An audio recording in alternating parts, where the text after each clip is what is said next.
कश्मीर से कन्याकुमारी तक धुंध, ठंड और जमी हुई सुबहें। आदाब मुस्लिम ऑफ गुजरात ये यूट्यूब चैनल पर आप सभी का स्वागत है। इस बार की सर्दी ने सचमुच पूरे भारत को अपनी पकड़ में ले लिया है। कश्मीर की बर्फीली वादियों से लेकर कन्याकुमारी के समुद्री किनारों तक हवा में ठंडक, आसमान में धुंध और सड़कों पर फैला कोहरा दिख रहा है। उत्तर भारत तो मानो ठंड से दूध जैसा सफ़ेद हो गया है। कई जगहों पर सुबह का उजाला देर से होता है और शाम बहुत जल्दी ढल जाती है।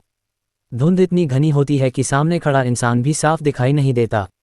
ट्रेनें लेट, फ्लाइटें प्रभावित और सड़कों पर रफ्तार बेहद धीमी, जिंदगी जैसे किसी ने स्लो मोशन में डाल दी हो। लेकिन ये ठंड सिर्फ उत्तर भारत तक सीमित नहीं। मध्य भारत, पूर्वी राज्यों, राजस्थान, महाराष्ट्र, गुजरात, यहाँ तक कि दक्षिण भारत के कई हिस्सों में भी इस बार तापमान सामान्य से नीचे जा चुका है। कई शहरों में लोग रजाइयों, हीटर और अलाव का सहारा लेने पर मजबूर हैं।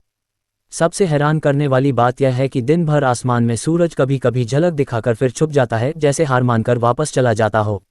अधिकतर दिन बादलों, ठंडी हवाओं और उदास मौसम में ही बीत रहे हैं। खेतों में खड़ी फसलें, रोजगार के लिए निकलने वाले मजदूर, सुबह सुबह काम पर जाने वाले लोग सभी इस मौसम की मार महसूस कर रहे हैं। इस सर्दी ने हमें एक बार फिर समझा दिया है कि मौसम सिर्फ आराम या तकलीफ का नाम नहीं, ये हमारी जिंदगी, हमारी सेहत और हमारी रोजमर्रा की योजनाओं पर सीधा असर डालता है। ऐसे समय में सबसे ज़रूरी है कि हम सावधानी बरतें, गर्म कपड़े पहनें, सुबह शाम बाहर निकलते समय खुद को ढकें, बच्चों और बुजुर्गों का खास ध्यान रखें। सर्दी आएगी और जाएगी, लेकिन हमारी जिम्मेदारी है कि हम सुरक्षित रहें, सजग रहें और एक दूसरे की मदद करते रहें। कश्मीर से कन्याकुमारी तक फैली इस ठंड के बीच गर्मी सिर्फ आग से नहीं, बल्कि इंसानियत और आपसी मोहब्बत से भी मिलती है। सुबहें अब सुबह नहीं लगती। जहाँ पहले सुबह होते ही रोशनी फैल जाती थी, वहीं अब देर तक धुंध छाई रहती है। पेड़ों पर ओस की बूंदें जम जाती हैं। सड़कों पर चलने वाले लोग सिर, कान और हाथ ढककर निकलते हैं। दूध वालों से लेकर अखबार बांटने वाले तक, हर किसी के हाथ ठंड से सुन्न पड़ जाते हैं। उत्तर भारत ठंड की सबसे बड़ी चोट। उत्तर भारत इस समय सबसे ज़्यादा प्रभावित है। कई जगह तापमान अचानक नीचे गिर रहा है। कोहरे के कारण दृश्यता कम हो जाती है।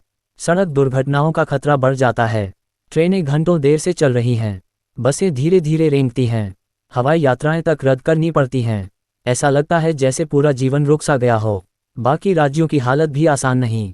किसी समय जहां लोग कहते थे दक्षिण में ठंड कहाँ लगती है, आज वही लोग रज़ाई और कंबल के बिना नहीं सो पाते।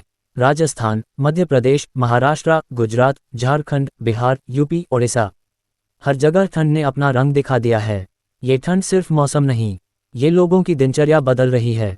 स्कूल देर से खुल रहे हैं, किसान देर से खेत पहुंचते हैं, मजदूरों को काम मिलने में मुश्किल होती है और सबसे ज़्यादा परेशानी होती है बुजुर्गों, छोटे बच्चों और बीमार लोगों को। सूरज जैसे हार मान गया हो।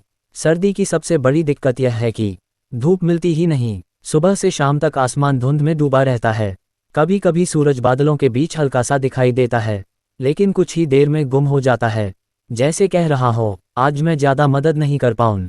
धूप के बिना शरीर सुस्त हो जाता है, मन उदास हो जाता है, घरों के अंदर नमी भर जाती है और कई जगहों पर तो कपड़े तक सूखने में 2-3 दिन लग जाते हैं।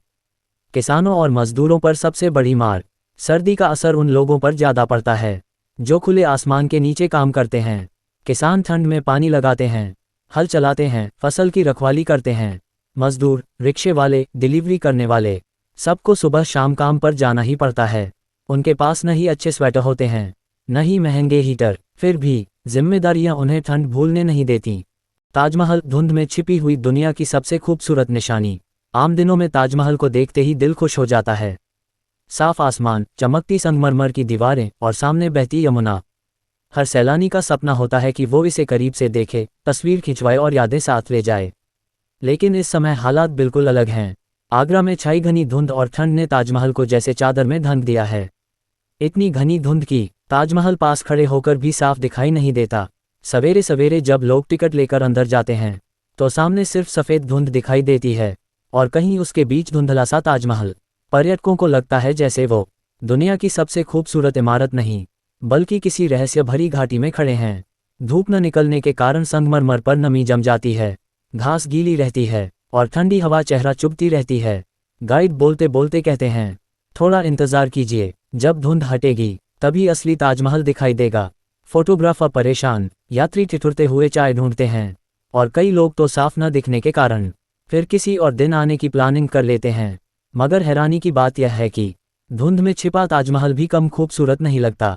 जब धीरे धीरे धुंध हटती है और गुंबद की आकृति सामने आती है तो ऐसा महसूस होता है जैसे कोई सपना हकीकत बनकर सामने खड़ा हो गया हो।